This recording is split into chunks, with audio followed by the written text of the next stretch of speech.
Witajcie w kolejnym odcinku Nowol Podcast.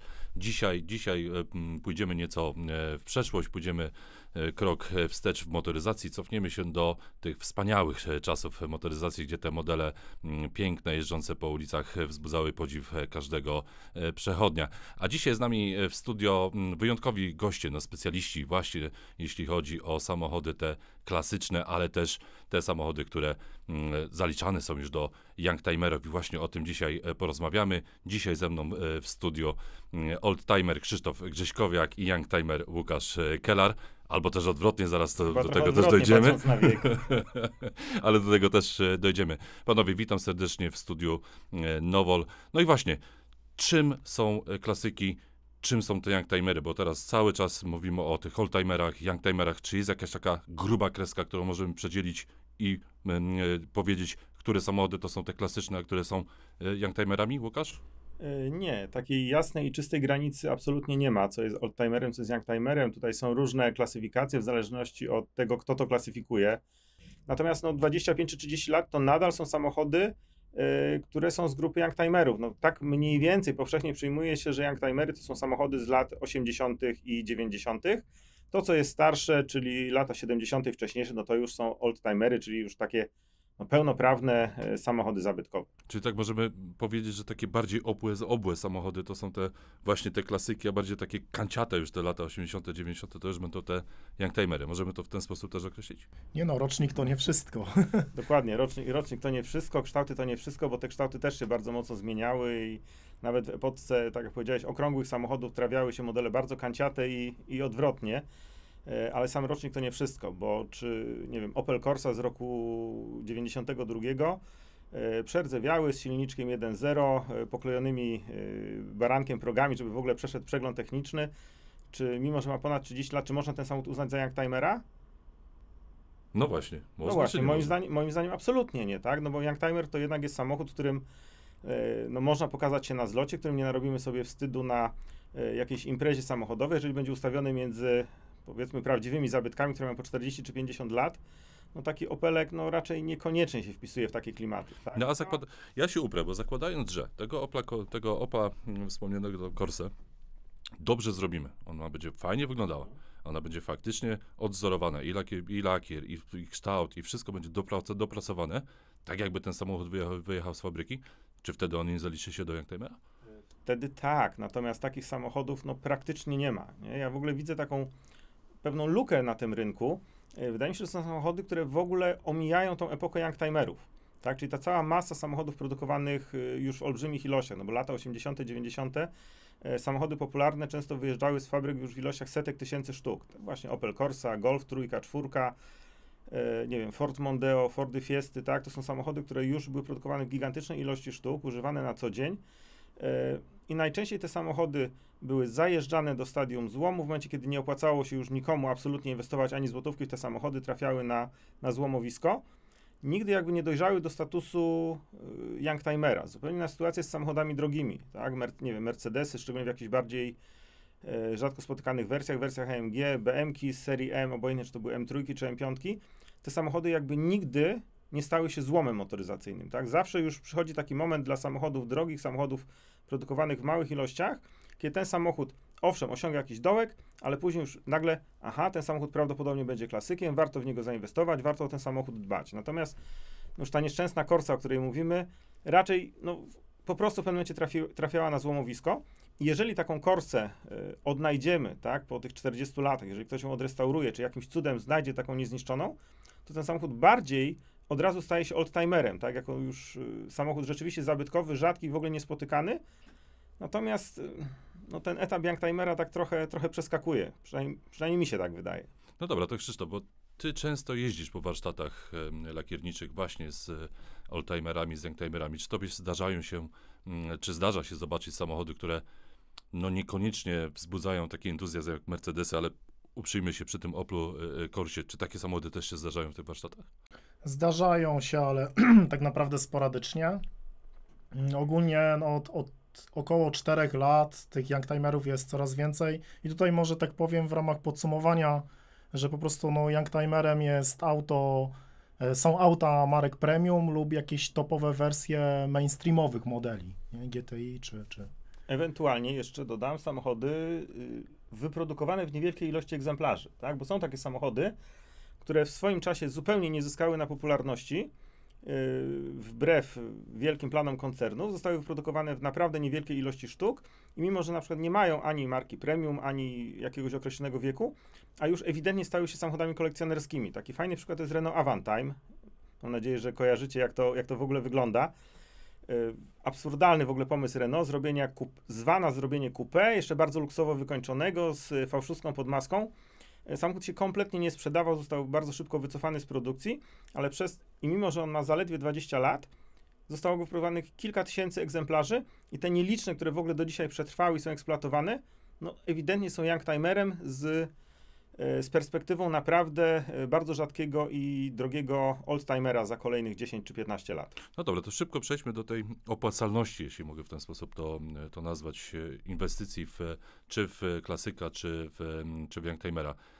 Czy wszystkie te modele, te takie bardziej rzadkie, chociażby ten wspomniany Avantime, to jest dobra inwestycja, czy to bardziej chodzi o sentyment, czy myślimy już bardziej perspektywistycznie o takiej kolekcjonerskiej wartości tych samochodów? Warto inwestować w te samochody? Czy we wszystkie, a może w które? A jeśli nie, to w które nie? Warto, tak naprawdę wiele aut, my tutaj, jedno z naszych, jeżeli chodzi o demokary w naszej technologii, która widnieje na stronie internetowej czy w social mediach, to jest BMW E30. No ona tak naprawdę, ten model ma olbrzymią wartość też sentymentalną. Spotkałem klienta, który kupił sobie tą BM-kę, no bo uwielbia Jima Carrey'ego, bo Jim Carrey jeździł w jakichś tam filmach, już nie pamiętam, które wymieniał, tak? No dobra, na ile się to opłaca? Bo to ja wiem, że można wydać pieniądze, mieć sentyment do tego samochodu, ale czy jesteśmy w stanie określić, że na ten samochód warto położyć odpowiednią kwotę pieniędzy, oczywiście później go odrestaurować i mieć z tego jeszcze dodatkowy zysk? Czy w ten sposób należy na to patrzeć, czy bardziej właśnie pod kątem sentymentu? No niestety w tej chwili tak wzrosły ceny usług warsztatów mechanicznych, warsztatów blacharskich, warsztatów lakierniczych, że bardzo mocno przesunęła się ta granica opłacalności remontów samochodów. Obojętnie, czy to jest youngtimer, czy to jest oldtimer. Wiele warsztatów w tej chwili fakturuje roboczo-godzinę na 250-300 zł.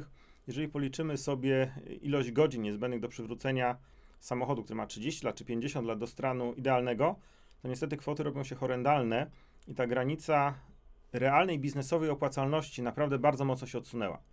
Dlatego niestety ten rynek youngtimerów, gdzie to są samochody często kupowane za 20, 30, 40 tysięcy złotych, oczywiście są youngtimery warte już w tej chwili setki tysięcy, tak? No ale to są sporadyczne przypadki pojedynczych modeli, jakichś naprawdę już rzadkich kolekcjonerskich aut, które tak naprawdę były kolekcjonerskie już jak były nowe, a co dopiero teraz po upływie 20 lat, to całej tej reszty tak naprawdę biznesowo niekoniecznie opłaca się w te samochody inwestować, więc bardzo często to, że ktoś taki samochód kupuje, że w niego inwestuje, to są kwestie właśnie sentymentalne, bo na przykład pamięta, że nie wiem, ojciec czy dziadek miał taki samochód, że nie wiem, w dzieciństwie marzył o jakimś, nie wiem, Japończyku z podnoszonymi reflektorami, no to teraz sobie kupuje Nissana 200 ZX tylko dlatego, że ma takie reflektory, tak, na przykład i ładuje w to pieniądze, często nieporównywalne do rzeczywistej wartości tego samochodu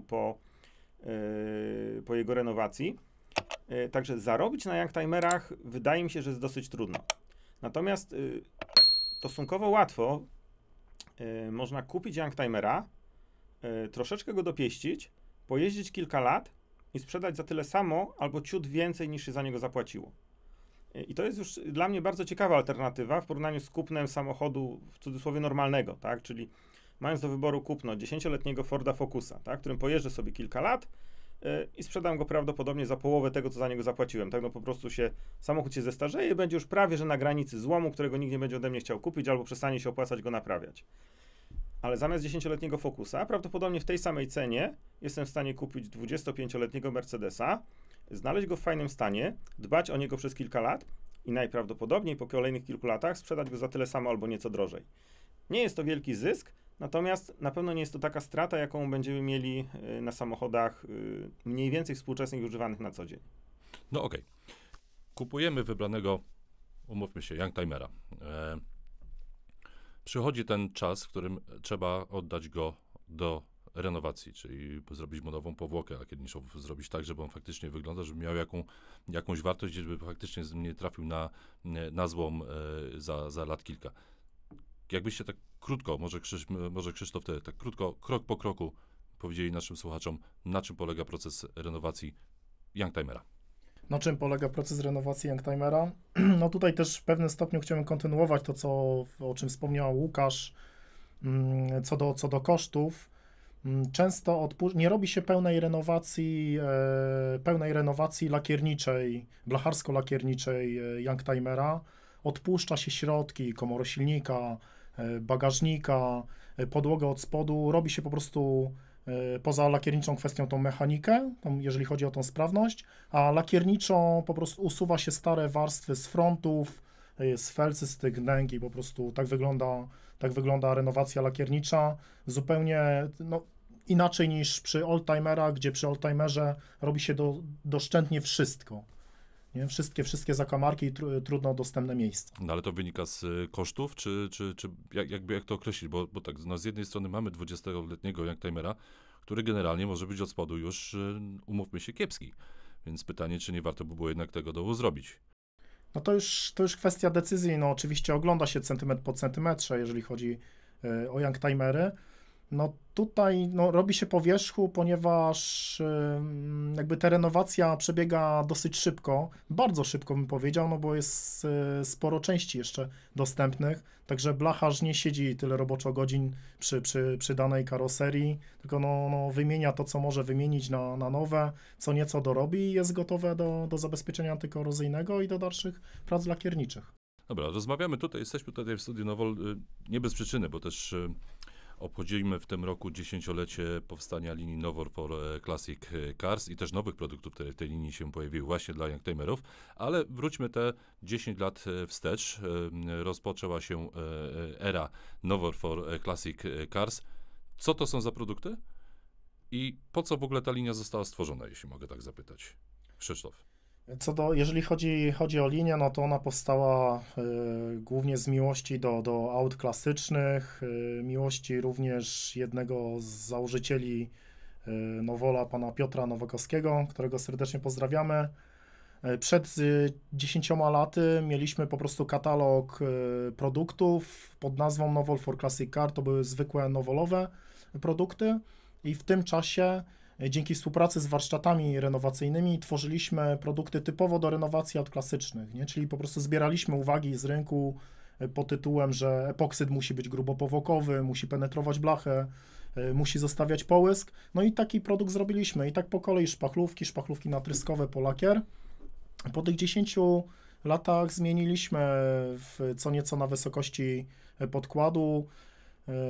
Właściwie od momentu, gdy zauważyliśmy, że zaczęły się pojawiać Youngtimery, chcieliśmy, żeby jakby ta technologia na Youngtimery była też zbudowana i na oldtimery również, była zbudowana w 100%, właściwie z 50/50, 50% z epoksydów i w 50% z poliestrów, czyli szpachlówek, nie? Czyli ta technologia do przygotowania powierzchni, do lakierowania zbudowana jest tak naprawdę z pominięciem produktów akrylowych, takich jak podkład akrylowy. No to do Youngtimerów, które zresztą te produkty weszły w tym roku na rynek.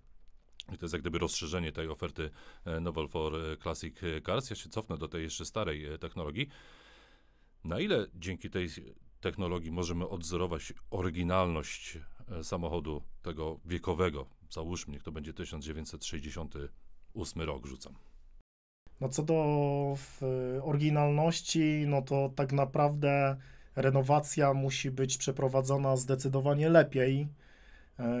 Tak naprawdę poprawia się pewne niedoskonałości na poziomie fabrycznym, które w tamtych latach były. No, te szczeliny muszą ze sobą pasować. Przy oldtimerach bardzo ważny jest też kolor. Trzeba wybrać kolor z palety danej marki na przykład. No i na ile jest to trudne? Na ile jesteśmy w stanie odzorować ten kolor taki właśnie z lat wstecz? No my tak naprawdę posiadamy, jeżeli chodzi o kolorystykę, sporo kolorów na oldtimery, wiele kolorów potrzebujemy oczywiście z tych naszych wzorców przekonwertować, bo dla nas najważniejsze są współczesne kolory, tak naprawdę, których jest coraz więcej. Tak naprawdę no, wystarczy się do nas zgłosić z marką, modelem, rocznikiem auta, kodem koloru, nazwą koloru i jesteśmy w stanie dany kolor wyszukać, jeżeli jakiś lakiernik nie mógł go znaleźć w naszym programie kolorystycznym. A jesteś w stanie określić, jak długo trwa taki proces przygotowywania koloru dobranego do danego modelu samochodu? Około 2 tygodni. No i oczywiście wymagane jest wykonanie natrysku próbnego, oczywiście nie takiego, jak robi lakiernik na co dzień na małej fiszce, tylko na czymś większym, no żeby właściciel tej karoserii mógł to zaakceptować, tak. Dobra. Wśród tych produktów jest też jedna fajna rzecz, jeżeli chodzi oczywiście o tą linię klasyków, bo Nowol ma specjalne certyfikaty, które daje dla właśnie renowacji samochodów krok po kroku od odzorowania technologicznego. Na czym to polega? Jak zdobyć taki certyfikat? Jak zdobyć taki certyfikat? On przede wszystkim, certyfikat jest wystawiany tylko i wyłącznie na pełne renowacje, czyli nie można sobie odpuszczać środków typu podłoga, komora silnika i tak dalej. Na pełne renowacje oczywiście trzeba stosować pełną technologię oldtimer, czy jak to się zdecyduje na pełną renowację youngtimer. Krok po kroku należy się do nas zgłosić, podając markę, model, rocznik, numer VIN i adres warsztatu. Prowadzimy specjalną ewidencję. Zgłaszamy w momencie, gdy auto jest tuż na wykończeniu, jeżeli chodzi o prace blacharskie. No i od antykorozji po lakier bezbarwny pracujemy na pełnej technologii. Są niezapowiedziane wizyty w warsztatach i ostatnim elementem tej całej certyfikacji, zanim się otrzyma księgę renowacji tak naprawdę, w której jest certyfikat, jest ocena jakości wykonania, no bo to, że się pracuje na pełnej technologii, to nie znaczy, że będzie dobrze. Po prostu należy obejrzeć centymetr po centymetrze i wtedy pada decyzja. A kto podejmuje decyzję o przyznaniu certyfikatu? Ten, kto się podpisuje. Głównie ja. Głównie ty, okej. Czyli warto tutaj zwracać uwagę na Krzysztofa, żeby taki certyfikat uzyskać. Jesteś w stanie powiedzieć, ile certyfikatów już zostało wydanych? Obecnie przez ostatnie, no za chwilę będzie 5 lat, 226 dokładnie 226. zostało wydanych. Z tym oczywiście no po drodze mieliśmy z tych nieprzyjemnych sytuacji, no wiele takich no odrzuconych niestety, no ale wiadomo, że jakby no każde potknięcie to kolejny krok do przodu i te warsztaty, z którymi współpracujemy, które starają się o certyfikaty, starają się jakby coraz lepiej wykonywać te renowacje. Czyli to nie jest tak, że ktoś kupi paletę towaru od Nowol, jeżeli chodzi o klasyki i dostanie certyfikat z automatu? Tak, no tak nie jest. No, to jest też fajny taki manewr, gdzie jak ktoś zgłosi auto do certyfikacji, no to podczas tych niezapowiedzianych wizyt też są pewne konsultacje. Też przy okazji mogę pokazać pewne nowości, jak jestem w danym terenie, także jest mnóstwo plusów, korzyści. Nie tak łatwo z tobą ten certyfikat uzyskać. No. Łukasz, wrócimy do tego, bo te 226 certyfikatów to jest dosyć spora liczba samych certyfikatów. Oczywiście pewnie tych renowacji jest znacznie więcej. Ty jesteś osobą, która jeździ na wiele zlotów, bierze udział na wielu targach czy zjazdach tych samochodów klasycznych. Jak byś ocenił stan przygotowania tych samochodów właśnie na tego typu prezentacje, czy to targi, czy to zloty? To oczywiście zależy od tego, na jakiej imprezie jesteśmy, tak? Bo jeżeli jesteśmy na Technoklasyce w Essen, czyli na największych targach samochodów zabytkowych na świecie, to tam jest powiedzmy, że nieźle, natomiast wśród tych tysięcy samochodów, które się pojawiają w Essen, no również da się znaleźć takie rodzynki, jak samochód wyceniony na 150 czy 200 tysięcy euro, który został polakierowany po wierzchu, nawet bez wyciągania szyb, gdzie uszczelki od szyb są troszeczkę zasikane lakierem, tak? No i widać, że to było zrobione po prostu po taniości, żeby ten samochód odświeżyć, tak, i spróbować sprzedać na targach. Ale tam oczywiście no, ilość takich rodzynków jest no, nie bardzo mała, natomiast no, nie jest to standard. Natomiast no, im schodzimy niżej, tak, z klasą imprezy, czy z klasą zlotu, czy z klasą targów, no to niestety zazwyczaj jest coraz gorzej, tak, no bo im tańsze samochody przyjeżdżają, tym wiadomo, że no, szansa, że ten samochód będzie zrobiony w pełnej technologii, zgodnie z technologią, przez profesjonalny zakład, no oczywiście ta szansa maleje.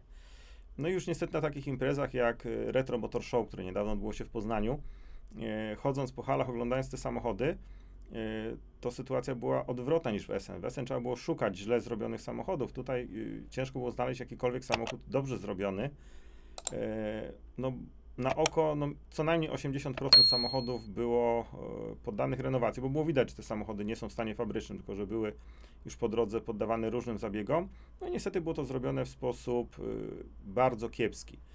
Oczywiście ja nie jestem w stanie ocenić w tej chwili, jakimi materiałami było to zrobione, natomiast niezależnie jakie to były materiały, to jakość kiepskiej pracy lakiernika po prostu widać. Na pewno żaden z tych samochodów od Krzysia by certyfikatu nie dostał. Wad jest mnóstwo, źle wyszlifowane szpachlówki, jakieś rysy szlifierskie, lakier bez połysku. No, naprawdę gama wad lakierniczych, którą można było zobaczyć na czasami dosyć drogich autach na Retro Motor Show, była dosyć przerażająca.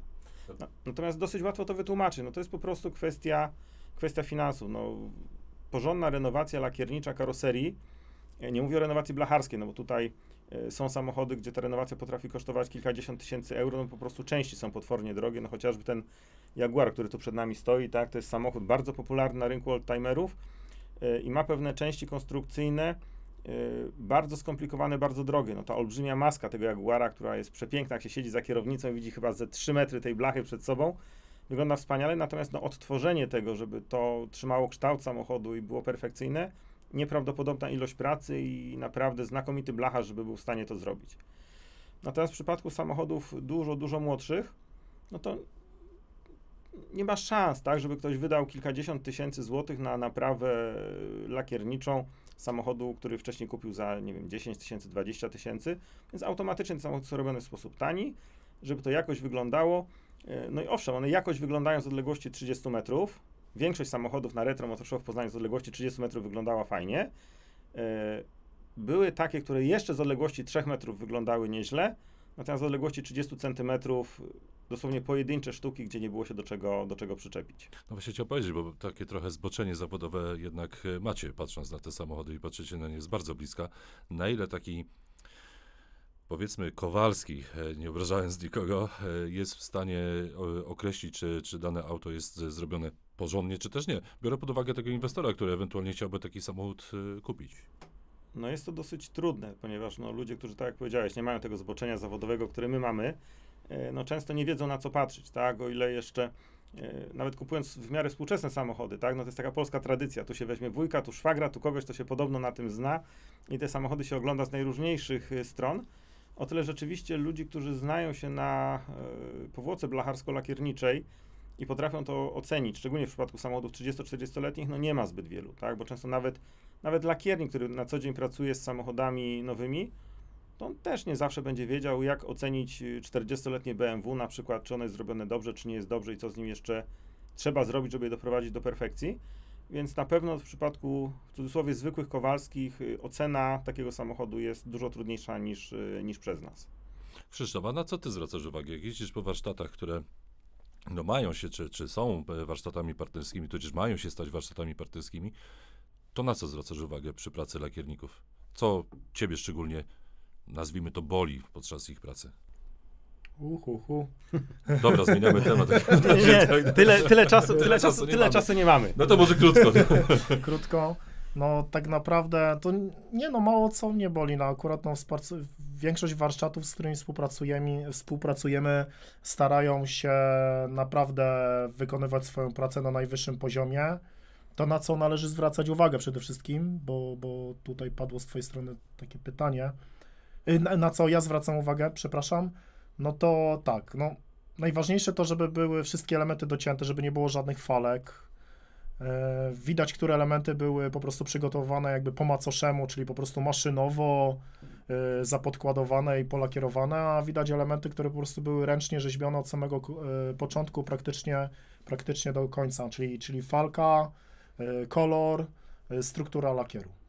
Ale dodajmy też uczciwie, że Krzysiu jeździ jednak po warsztatach no, topowych, tak? Nie jesteśmy w stanie odwiedzać setek warsztatów w samej Polsce, które zajmują się remontami oldtimerów czy youngtimerów, których jest dużo, dużo więcej.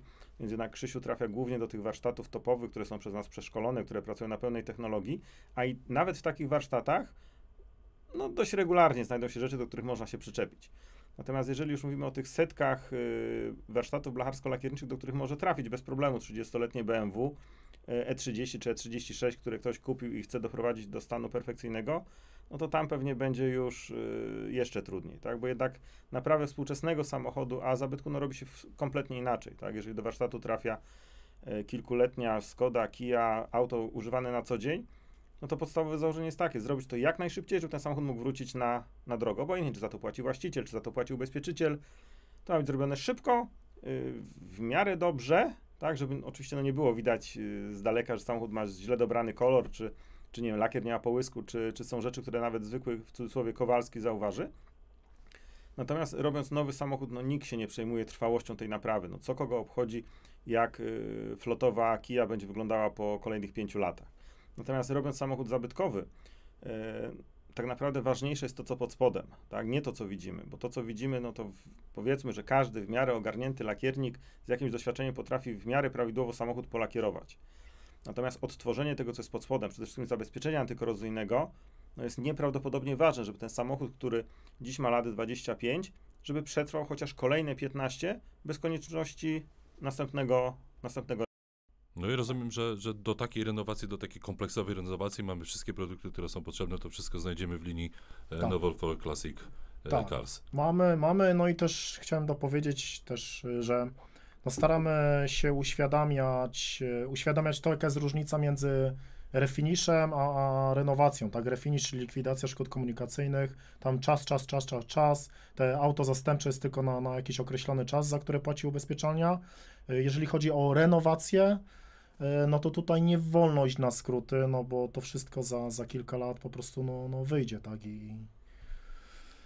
To jest taka ciekawa rzecz, którą zauważyliśmy, tak? Jak pytałeś o to, jak zaczynał Novel for Classic Car 10 lat temu, to wtedy ewidentnie byliśmy skoncentrowani na oldtimerach, na samochodach z lat 50., 60., 70. Takich samochodów było wtedy naprawdę mnóstwo w warsztatach w Polsce, w warsztatach w Niemczech, w warsztatach w Wielkiej Brytanii, gdzie ta marka jest do dzisiaj bardzo popularna. Natomiast w ostatnich kilku latach dość mocno zaczął spadać odsetek tych bardzo starych, czy średnio nawet starych samochodów w warsztatach. Dlaczego?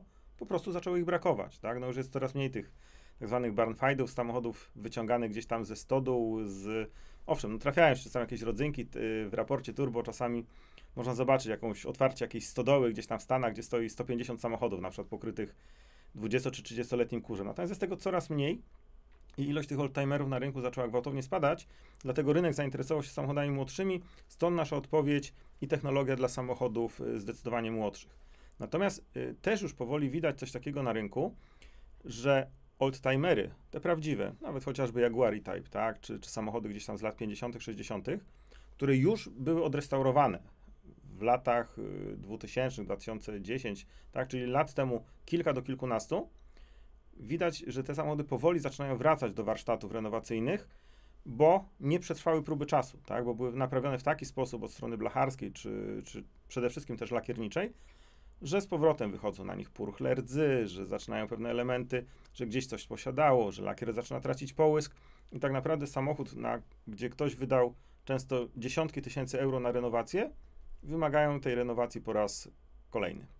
No właśnie, z czego to wynika? Bo jeżeli masz klasyka, to no zazwyczaj też masz miejsce, w którym należy taki samochód zabezpieczyć chociażby przed zimą. Tak? No tu nie wyobrażam sobie, żeby ktoś pod chmurką zostawiał odrestaurowanego E-Type'a. Jak należy dbać o te samochody, żeby one nam jak najdłużej służyły? Jest jakaś taka jedna dobra rada? No wiadomo, że poprawna technologia, zabezpieczenie antykorozyjne jest bardzo, bardzo ważne. No a tak to no, przede wszystkim przechowywanie, tak, no raz, że lakier warto woskować, tak, żeby się tak nie rysał i no im bardziej, chodzi o to, że jak gdzieś inaczej, co do dbania tego lakieru, no wiadomo, że nikt nie podjedzie oldtimerem gdzieś na szczotki, no nie myjemy na szczotkach, warto woskować. Co do przechowywania, no to warto mieć jakiś garaż, gdzie jest sucho i czysto, tak.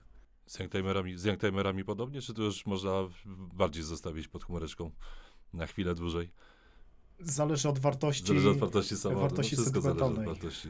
Ale też jeszcze jedna rzecz, Krzysiu, no zwróć uwagę, że jednak te samochody, z którymi coś się dzieje po kilkunastu latach, tak, zaczyna wychodzić rdza gdzieś czy na progach, czy w jakichś takich miejscach, no to my nie wiemy, co tam było zrobione, w jakiej technologii. No jeżeli samochód był robiony 15 lat temu, na pewno nie był technologii NFC-C, bo jej jeszcze nie było na rynku. Ale no powiedzmy sobie szczerze, tak, często nawet drogie samochody były robione w warsztatach no w sposób, powiedzmy, że uwłaczający prawidłowej technologii. Pewne warstwy były pomijane. Były stosowane podkłady typowo refiniszowe, które nie dają po prostu odpowiedniej odporności antykorozyjnej. I owszem, tak, to co wytrzyma 3 lata na samochodzie normalnie eksploatowanym, natomiast na no, nie do końca prawidłowo oczyszczonym, nie do końca prawidłowo odrestaurowanym blacharsku zabytku, mimo trzymania pod chmurką, przykrywania specjalnym pokrowcem, plandeką, cudowania, woskowania, po kilkunastu latach po prostu i tak te procesy korozyjne mogą zacząć na powierzchnię wychodzić, niezależnie od tego, jakby właściciel o niego w tej chwili nie dbał. Dlatego tak ważny jest ten etap pierwszy, żeby to zrobić tak, żeby rzeczywiście na kilkanaście lat mieć święty spokój. Wrócę jeszcze na chwilę do tej rozmowy. Mówiliśmy o rynkach, czy to niemieckim, czy brytyjskim. To jest faktycznie, to są rynki, na których faktycznie tych samochodów zabytkowych, klasycznych jest znacznie więcej, ale też no, polega to na tym, że po prostu są to bogatsze kraje, gdzie tych inwestorów stać na, czy mają możliwość kupienia tych samochodów znacznie łatwiej. Ale do czego zmierzam? Większość z tych samochodów przez długie lata trafiało do polskich warsztatów, bo one były też po prostu tańsze niż w Niemczech. Jak to wygląda dzisiaj z perspektywy tych 10 lat od stworzenia linii Norfolk Classic Cars? Czy to nadal ten przepływ tych samochodów klasycznych, teraz już youngtimerów, nadal wygląda tak samo? Nadal Polska jest takim hubem naprawczym dla rynków zachodnich? Tak, ale coraz częściej już te ceny usług w Polsce zaczynają rosnąć na tyle, że nawet niemieccy inwestorzy no, rozglądają się, czy gdzieś tych samochodów nie da się zrobić taniej niż u nas. To szczególnie w ostatnich kilku latach wzrost cen energii, wzrost cen kosztów pracy w Polsce plus inflacja spowodowały, że te koszty roboczo-godziny oczywiście wciąż są niższe niż w Niemczech, ale nie są już niższe dwukrotnie czy trzykrotnie, jak to było 10 lat temu, tylko są niższe o 20-30%. No i to na pewno w tej chwili troszeczkę ogranicza ten napływ starych samochodów do Polski na renowację w porównaniu z tym, co było jeszcze no przed COVID-em, bo to jest tak naprawdę taki, w ostatnich latach zrobił się taki punkt, co było przed, co było po COVID-zie, patrząc na imprezy, na zloty, ale też na ceny usług lakierniczych w Polsce. Także owszem, wciąż jesteśmy zagłębiem renowacji samochodów, ale nie jest to na pewno już taka skala jak przed 10 laty. No dobra, bo to tu jest kwestia kosztów, co jest oczywiście bardzo ważne przy tych samochodach, ale też jakości. Na ile my, jako Polacy, warsztaty polskie, jesteśmy w stanie zapewnić może lepszą jakość tej renowacji, naprawy lakierniczej? Właśnie ten rynek polski tutaj się wyróżniał w stosunku do niemieckiego, że mimo niższej kwoty za pełną renowację lakierniczą, te auta odrestaurowane w Polsce wyglądają zdecydowanie lepiej. Ja czasami miałem takie wrażenie, będąc w Niemczech, w jakimś regionie, w jakimś warsztacie, że Niemcy, akurat patrzę przez pryzmat tych miejsc, gdzie byłem, tak, że tak troszeczkę po macoszemu przygotowują te karoserie do lakierowania i lakierują.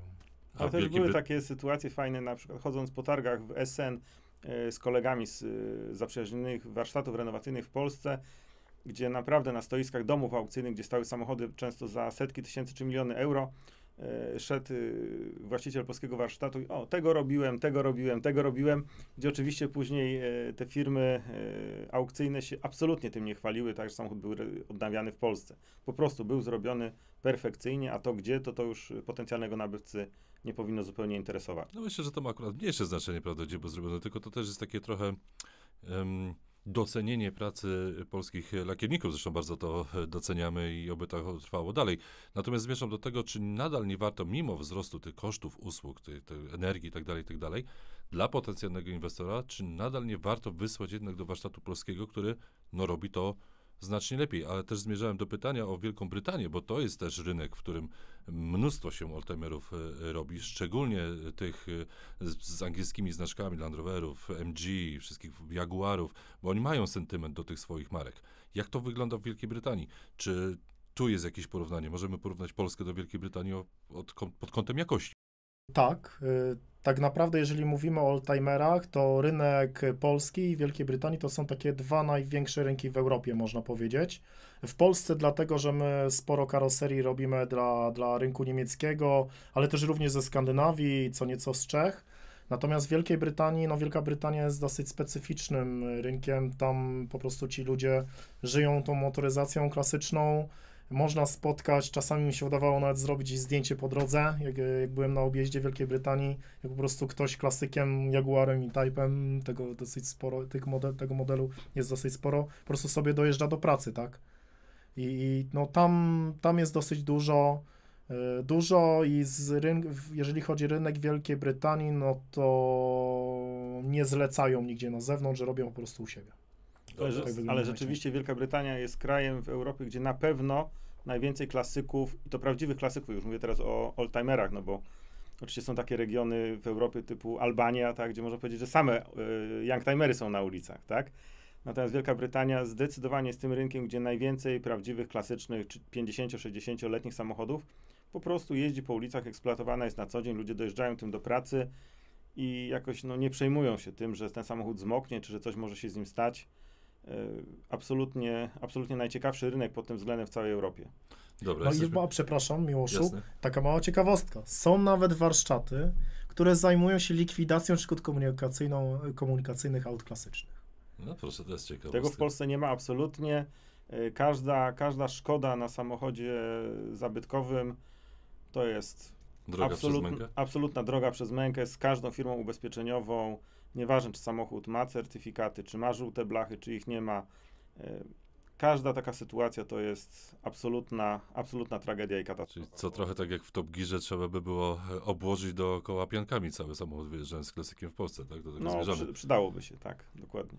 Polecam ten odcinek, bardzo fajny odcinek Top Geara. Co prawda tam multipla była obłożona, ale warto to zastosować, bo widzę, że... Samochód z bardzo fajnym potencjałem na ciekawego youngtimera. Przy okazji, prawda? Mieliśmy taki na zlocie tutaj z fajnym, dosyć ciekawym silnikiem V8 bodajże. Nie, tam była V6 Busso od Alfy Romeo włożona do multipli. Nikt nie chciał przy tym samochodzie stać, a każdy przychodził oglądać. Też była ciekawostka. No, samochód, z którego wszyscy się śmieją, ale jest tak nietypowy i tak specyficzny, że pewnie w jakimś momencie stanie się ciekawym klasykiem. Tak? Z pośmiewiska stanie się fajnym klasykiem, no w sumie niewiele sztuk zostało tej multipli. Teraz wyszukać dobrą multiplę to też nie jest takie łatwe zadanie.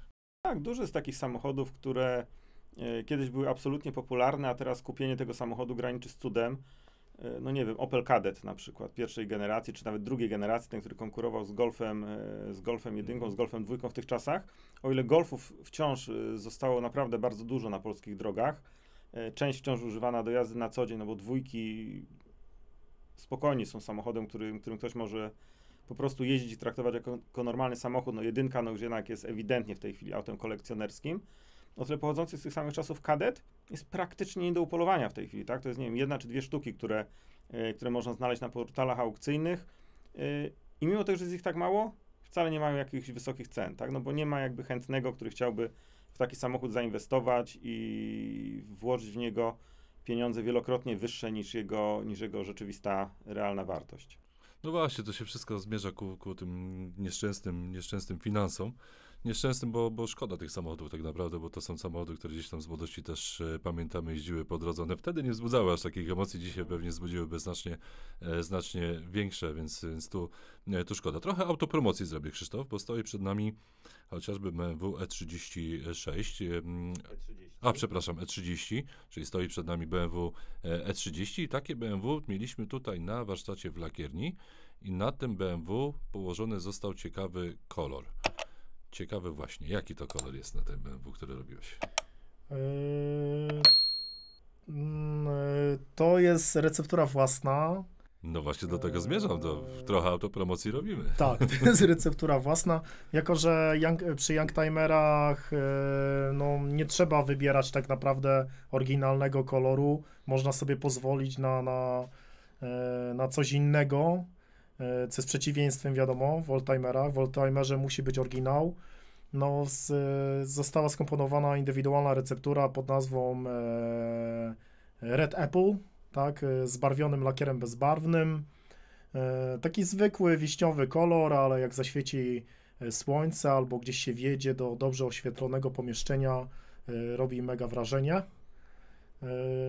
Auto zostało przygotowane w pełnej technologii youngtimerowej, a co do etapu lakierowania, no to był on dość skomplikowany, tak, sporo lakierowania na 3 razy, tak naprawdę. Ten samochód był gwiazdą naszego stoiska na ostatnim Retro Motor Show. Samochód jak samochód, E30 jednak na rynku wciąż jest sporo. Nasz wzbudzał olbrzymie zainteresowanie właśnie tym kolorem. Mieliśmy ustawioną taką bardzo mocną lampę, która ten kolor wyciągała i było widać ten efekt, który tam jest użyty. Podejrzewam, że gdybyśmy mieli tam na miejscu stoisko i w wiaderkach ten lakier, to nawet gdybyśmy go sprzedawali w jakiejś absurdalnej cenie, to pewnie byśmy kilkadziesiąt litrów tego lakieru sprzedali, bo naprawdę chętnych, żeby swój samochód zrobić w takim samym kolorze, nie brakowało. No to też już nie będziemy tacy skromni i troszkę też o tym samochodzie powiem, bo on faktycznie był jednym z najlepiej wykonanych lakierniczo samochodów podczas Retro Motor Show. Tak jest przynajmniej moje wrażenie, też chodząc po targach i patrząc na te samochody, no to tutaj dużo energii włożone i pewnie potu w to, żeby on tak wyglądał. No tak, co prawda też się nie wyrobiliśmy do końca, dlatego tam był polerowany na targach na podnośniku, gdy stał, tak przy okazji. No tak, mało jest z aut w takim kolorze. Oczywiście, jeżeli chodzi o motoryzację tą amerykańską, tam można sobie pozwolić na tego typu kolory, ale co do Retro Motor Show, to nie widziałem nic takiego ciekawego. No zachęcamy do tego, żeby poszukać BMW E30 robione w technologii Novel for Classic Cars, technologii dla youngtimerów. Bardzo ciekawy kolor. Mieliśmy kilka publikacji, jest też kilka filmów zobaczyć. Ta receptura jest do odzorowania, można ją odzorować. Jest taka, gdzie ktoś zgłosi się do kolorysty współpracującego z Novolem, będzie w stanie ją kupić? Nie potrzebujemy zgłaszać się do kolorysty. Wystarczy sobie wpisać w wyszukiwarce w programie kolorystycznym Spectrala Car Color nazwę tego koloru, no i wyskakuje nam gotowa receptura. Dobra, Łukasz, na ile, przy kolorach zostaniemy, na ile ty, jako znawca tego rynku właśnie klasyków youngtimerów, na ile byś może polecił albo podpowiedział, żeby właśnie takimi kolorami się trochę pobawić, w szczególności jeżeli chodzi o youngtimery, bo oldtimery to jest troszeczkę inna bajka, bo tam odzorowanie oryginału jest bardzo istotne. Ale przy tych youngtimerach już mniej. Na ile możemy się pobawić tymi kolorami? To już wszystko jest kwestia inwencji właściciela i tego, co właściciel chce uzyskać. Bo tak jak już powiedziałeś, przy oldtimerach rzeczywiście ten oryginalny kolor zazwyczaj jest sporą wartością. Chociaż przyznaję bez bicia, że sam robiąc swoje Volvo z 70 roku nie zachowałem koloru oryginału, bo kolor fabryczny, mieszanka musztardy z kupą niemowlęcia był tak obrzydliwy, że stwierdziłem, że na tym pięknym samochodzie trudno, poświęcę oryginalność, być może stracę parę tysięcy euro na tym, ale polakierowałem ten samochód w kolorze po prostu ładnym, tak, przygotowanym też specjalnie pod ten model, tak żeby uwypuklał kształty tego samochodu, żeby pasował do chromów i mam nieoryginalnego oldtimera. Natomiast w przypadku youngtimerów, tutaj pomijając naprawdę jakieś pojedyncze, topowe modele, wiadomo, że jak odrestaurowujemy Ferrari 355, które fabrycznie wyjechało z fabryki w kolorze Rosso Corsa, to zrobienie go na jakikolwiek inny, to będzie po prostu profanacja, tak, nie ukrywajmy tego. Natomiast w przypadku samochodów, chociażby BMW E30, bardzo popularny youngtimer na wielu rynkach, nie tylko w Polsce, to tutaj uważam, że absolutnie możemy poszaleć, tak? Czyli nie musimy zachowywać oryginału, możemy zrobić jakiś ciekawy kolor, który po prostu nam się podoba, który nam do czegoś pasuje, który, nie wiem, spodobał nam się na jakimś innym samochodzie, robimy go na naszej BMC i nie będzie to absolutnie żadną profanacją. Nie będzie profanacją w tej chwili. Może to mieć znaczenie za lat 10 czy 15, bo wiele youngtimerów dojdzie w pewnym momencie, zestarzeje się na tyle, że będzie miała lat 40 czy 50 i już w tym momencie nieoryginalny kolor może spowodować, że samochód jakby będzie miał problem ze staniem się z youngtimera oldtimerem i prawdziwym zabytkiem. Tak? Czyli jakby na dzień dzisiejszy bawmy się, kombinujmy, szczególnie jeżeli samochód nie jest jakiejś wysokiej wartości. Natomiast jeżeli ktoś chce traktować pojazd jako kolekcjonerski, inwestycyjny i związać się z nim na kolejnych 20 lat, to wtedy może warto pomyśleć jednak nad zachowaniem oryginału, bo na pewno ten oryginał po kolejnych nastu latach będzie wart więcej niż nawet ten piękny, który jest na naszym demokarze, na naszej BMC, ale no nie zachował koloru oryginału. Czyli co, nadal warto w musztardę w razie czego zainwestować, jeśli ktoś myśli tak kolekcjonersko. To już naprawdę kwestia gustu, kwestia tego, co chcemy z tym samochodem robić. Dobra. A drugi taki, sorry, że ci przerwę, tak? Jeszcze zanim zadasz pytanie, drugi taki temat, no to jest tuning samochodów, tak? No tuning oldtimerów, no raczej przez wszystkich uznawany za totalną profanację. James Bond sobie pozwala na tuning samochodów. Tak, no są oczywiście takie trendy, tak? No jest trend od już iluś lat przerabiania klasyków na elektryki, tak? No są całe zestawy już dostępne gdzie stosunkowo łatwo możemy przerobić czy korwetę, czy samochody klasyczne na elektryki. Powiedzmy, że jest grupa klientów, którzy takie rzeczy dopuszczają, natomiast no generalnie jakiś tuning, zmiana felg, nie wiem, jakieś dodawanie jakichś spoilerów, takich rzeczy dla oldtimerów jest absolutnie niedopuszczalne. W przypadku youngtimerów jak najbardziej tak, no jest mnóstwo imprez, mnóstwo klubów, które się zajmują się tuningiem, które przerabiają te samochody, dokładają zawieszenia regulowane, różne inne cuda. No jest to ewidentnie dopuszczalne, rynek to akceptuje, są całe rzesze ludzi, którzy takie rzeczy robią, ale no to też pamiętajmy o tym, że taki samochód, owszem, będzie fajny na teraz, będzie można się nim pokazać na zlotach tuningowych, natomiast na pewno za lat 10 czy 15 na zlocie już prawdziwych 50-letnich zabytków, no będą na nas patrzeć trochę dziwnie. No, w sumie tak, to prawda, bo to zachowanie tej oryginalności jest w cenie, aczkolwiek nadal polecam popatrzeć na ten piękny kolor Red Apple BMW, bo myślę, że ten kolor, mimo że on może nie jest oryginalny, ale nadal będzie robił ogromne wrażenie, nawet za te 10-20 lat, to jest oczywiście moje odczucie. Trochę inna sprawa, bo ten kolor był zrobiony w taki sposób, że dopóki nie masz bardzo silnego światła, bardzo silnego słońca, czy punktowej lampy, która oświetla ten lakier, to ten samochód z odległości kilku metrów wygląda jak zwykły bordowy solid, w jakim dokładnie to BMW wyjechało z fabryki. Tak, czyli jakby do pewnego momentu ten samochód jest absolutnie oryginalny. Dopiero bardzo silne słońce i światło wydobywa to, co tam się dzieje w środku tego samochodu, więc to też nie do końca jest to samo, jak gdybyśmy wzięli Ferrari i przemalowali je sobie na fioletowo, bo nie wiem, żona ma taką sukienkę i chciała mieć w tym kolorze samochód, nie? No, kto bogatemu zabroni tak naprawdę, a z drugiej strony chciałbym zobaczyć fioletowe Ferrari, to mogłoby też być całkiem ciekawe doznanie na drodze. Może niekoniecznie, ale kto wie. Krzysztof, co poleciłbyś lakiernikom, jeżeli chodzi o wykorzystanie produktów? Czy to z linii Novel for Classic Cars, czy to z linii dla tych oldtimerów, czy to z linii dla youngtimerów? Na co zwracać uwagę przy wykorzystaniu tych produktów?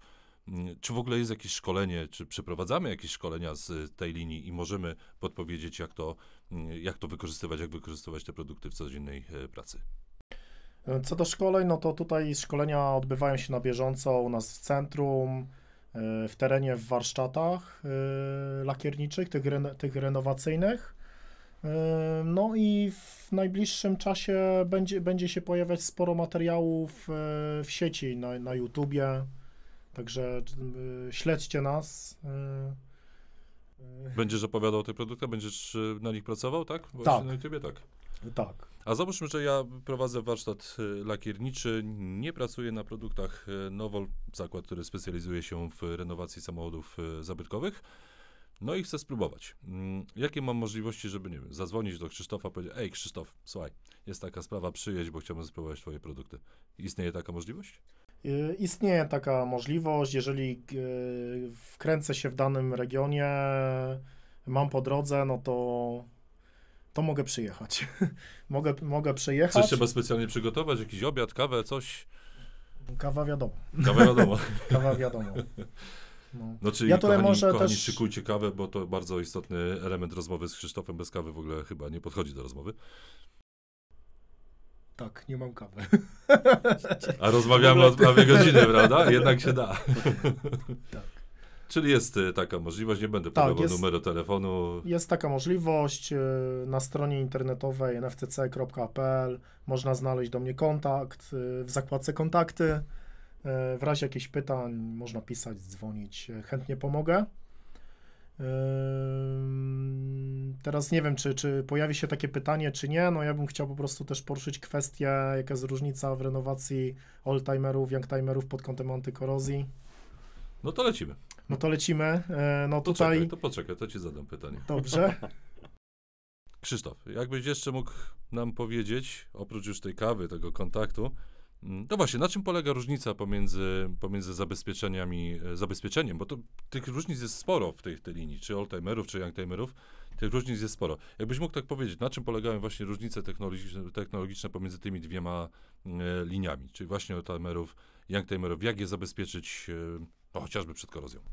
No, największa różnica jest tak naprawdę w zabezpieczeniu antykorozyjnym, w podkładzie epoksydowym. Dla oldtimerów mamy taki podkład grubopowokowy, który po 24 godzinach trzeba zeszlifować. On zostawia połysk, dzięki czemu łatwo jest zlokalizować wszystkie nierówności.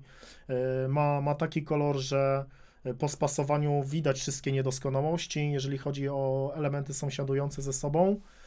Natomiast co do tego zabezpieczenia antykorozyjnego youngtimerów, no tutaj mamy podkład zdecydowanie szybszy pod takim kątem, że no nie trzeba go po 24 godzinach szlifować, żeby szpachlować. Można na niego nakładać szpachlówki, podkłady do 7 dni bez matowania. No ale na czym polega ta różnica, jeśli mogę się wtrącić? Dlaczego tu jest taki gruby, którego musimy szlifować, a to jest taki szybszy, którego nie musimy? Tak, oldtimery poza tymi elementami nowymi wstawionymi, czy też dorobionymi przez blacharza, no, mają mnóstwo takiej starej blachy, gdzie pod mikroskopem jest mnóstwo mikropęknięć.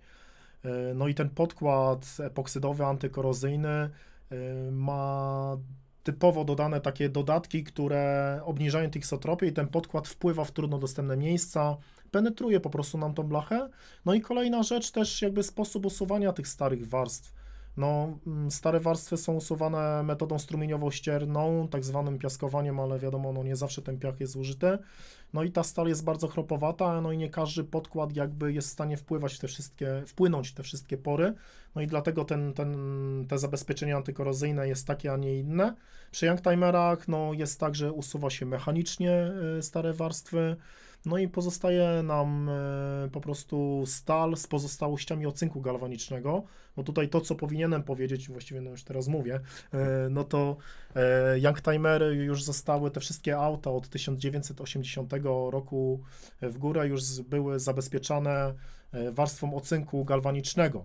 No i po usunięciu tych starych warstw mamy mnóstwo pozostałości ocynku, no i żeby odtworzyć też te zabezpieczenie na tym samym poziomie jak ocynk galwaniczny, no to mamy nieco inny podkład epoksydowy, który dłużej pracuje, penetruje, no i wyróżnia się tym, że ma długą aktywność chemiczną. Do 7 dni możemy szpachlować, co jest przeciwieństwem tego, który jest dedykowany na oldtimery.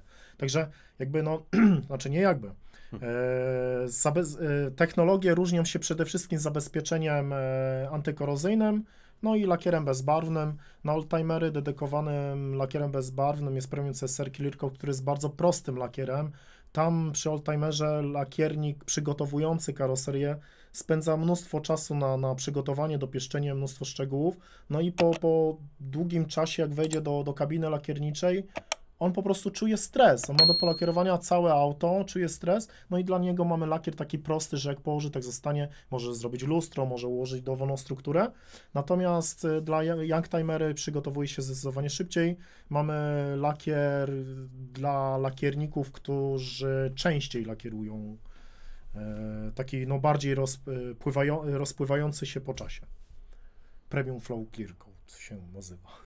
No zachęcamy, zapraszamy, żeby wejść na stronę nfcc.pl, tam też wszystkie informacje dotyczące obydwu linii dla oldtimerów i youngtimerów. A ze mną dzisiaj był Łukasz Kelar, czyli nasz youngtimer, oldtimer, i Krzysztof Grześkowiak, oldtimer, youngtimer, specjaliści, jeżeli chodzi o właśnie samochody klasyczne i wszystkie rzeczy związane z lakierowaniem dzięki użyciu produktów Novol, linia Novol for Classic Cars. Zachęcamy Was do kontaktu z nami, bo te wszystkie rzeczy, tu nie zdążymy o wszystkim powiedzieć, tych rzeczy związanych z renowacją klasyków jest naprawdę sporo. Chłopaki są u nas dostępni, można pisać, będziemy im zadawać pytania, będą odpowiadać na te pytania. Subskrybujcie nasz kanał, bądźcie z nami na Nowol, odwiedzajcie nasze media społecznościowe, tam naprawdę sporo informacji, a wam serdecznie dziękuję. To na dzisiaj wszystko w Nowol. Dziękuję serdecznie. Dziękuję bardzo. Pozdrawiamy.